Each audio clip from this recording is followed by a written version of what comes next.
Good evening and welcome back to Sports Talk ATL. I am Chase Earl, joined by Alex Sword. Braves got a much-needed win yesterday behind the pitching staff, which, it really felt like it was one where the pitching staff was going to give you a gem, and the offense, which scored no runs through 9 innings, was going to find a way to lose that game, and you're going to be pissed off, and we were going to be talking about the same thing this morning, but we avoided all of that because we were able to get a run. Raisel Iglesias, the 9th and 10th innings, absolute dominant stuff. The story of it is Chris Sale, though, another Cy Young-like performance. He's been the guy that stops the bleeding for this team all season long, leads the league in wins, leads the league in FIPS, leads the league in strikeout per nine. I mean, find a stat, and he pretty much leads it, ERA plus, whatever you want to find.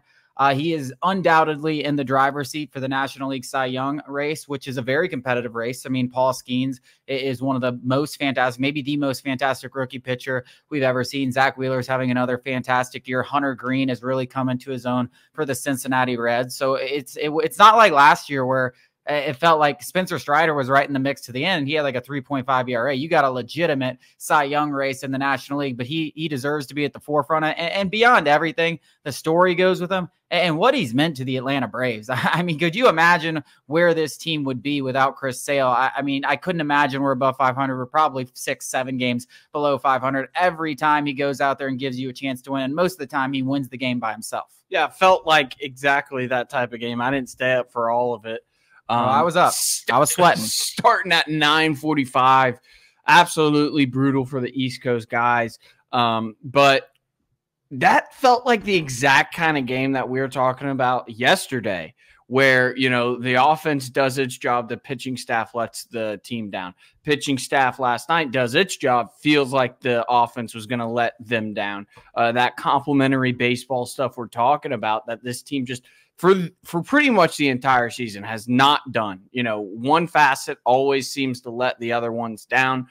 This time it comes through. Chris Sale definitely in the driver's seat of the Cy Young race. I mean, anything else is pretty much just biased or you're just rooting for your guy, which is perfectly fine. But the stats say otherwise. Like you mentioned it, pretty much every important pitching stat, Chris Sale is either leading all of baseball, leading the National League, or in the top 5, at worst, top 5, which is crazy. Literally every single statistic. And, you know, you can say something about Paul Skeens in the story, but I even think that, like, you know, for baseball, especially the voters who vote on these awards, stories do matter, and they tend to go with a story more so, in my opinion, like Chris Sale, where this is vintage Chris Sale. If he builds off of this start and going through the rest of the season, this might be the best season of his career in terms of stats-wise, up there at least. I mean, that kind of story, even if Paul Skeens, and we're LSU guys. So, you know, if we are going to be biased for anybody other than a Braves pitcher, it's going to be Paul Skeens.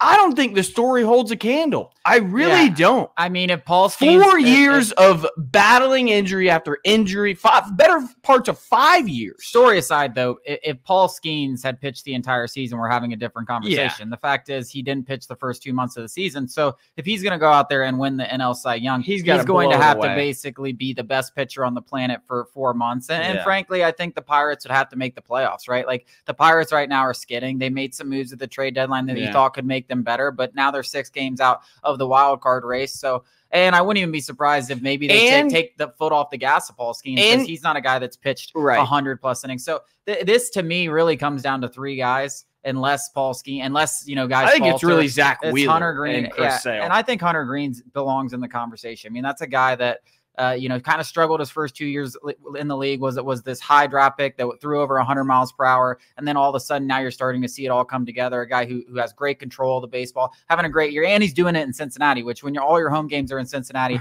that's also something that works in your favor. But yeah, I think Chris Sale, being that, you're in the playoff race and what he's meant to this team, is so important. Part of that, we've been talking about this rotation as one of the best in baseball. Second half of the season, it hasn't been. First of all, Ronaldo Lopez and Max Fried haven't started a lot of games. And then, Charlie Morton has been a complete potato. Bryce Elder, we know what he is. Chris Sale as far as the second half of the season goes, has totally kept this Braves pitching staff afloat. Now, I know the Phillies have had their own struggles in that department, but it's not like Ranger Suarez is on the IL. It's not like Aaron Nola is on the IL. He might be on there. He was on the IL. I think that, the point I'm trying to make is that Chris Sale has been the lifeline of this Braves team more so than, maybe just about anybody other than maybe Austin Riley and Marcell Ozuna. I mean, it's those three guys, and that's really, and obviously Raisel Iglesias, who've kept this entire team afloat, what it feels like. No, I mean, if there's an MVP of this team, I think even ahead of Marcell Ozuna, it's 100%. I just think Chris Sale has been the most important person because, this offense hasn't been there, and he's been able to find a way to help the Braves win, even if he can only give up 0 runs. Yeah. Like, if we needed him to pitch a shutout yesterday. We quite literally. Even his losses shouldn't be losses. I mean, the one that comes to my mind in particular is that Mets loss a few weeks ago where it was just like, he did everything he possibly could, and the Braves did everything they possibly could, Ramon Laureano in particular, to lose that game. Yeah, I mean, there's only been 1 or 2 starts the entire season. Then they weren't like, well, he got smoked by the Athletics of all team, which was one of the maybe that's not we what ended up winning that game though.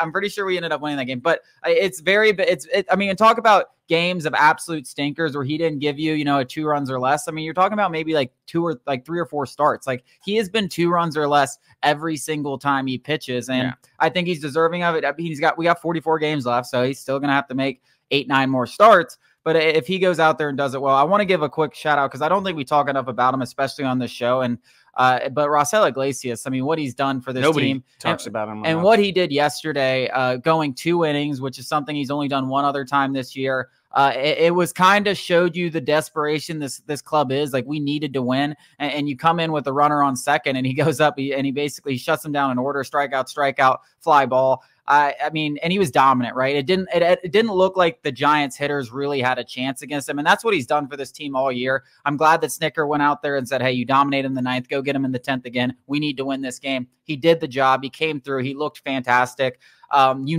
What he brings from a clubhouse perspective. I think Brian Snitker said there's nobody happier when this team wins a game, whether he's pitching and closing it out or not. But for him to come up in that situation in a game that the Braves desperately needed, it was a breath of fresh air. I'm not going to sit here and say the Braves are back. We know that they have problems, right? We've done this. I mean, that's not the win that you look at and you're like, oh yeah, we're back. I mean, I don't know. You never how. know. No. But you never know what it takes to. No, this is baseball. We blow a 7 or 6 run lead the night before. Tonight we end up winning in extras by 1 run. That's baseball. It's very weird. It's kind of frustrating in that aspect. Raisel Iglesias obviously deserves a ton of praise, not just for this little stretch he had where he's gone like 19 appearances without surrendering a run, but this whole year, and even dating back to when the Braves acquired him from the Angels some years ago. People kind of scratched their head why we were taking on that contract when Kenley Jansen was in that closer role for us. And I mean, it just goes to show ever since he came from the Angels, because he was not good for Los Angeles prior to coming to Atlanta at that trade deadline. And since coming to Atlanta, I don't know the stats off my head, but I know that he has an ERA with a 2 in front of it.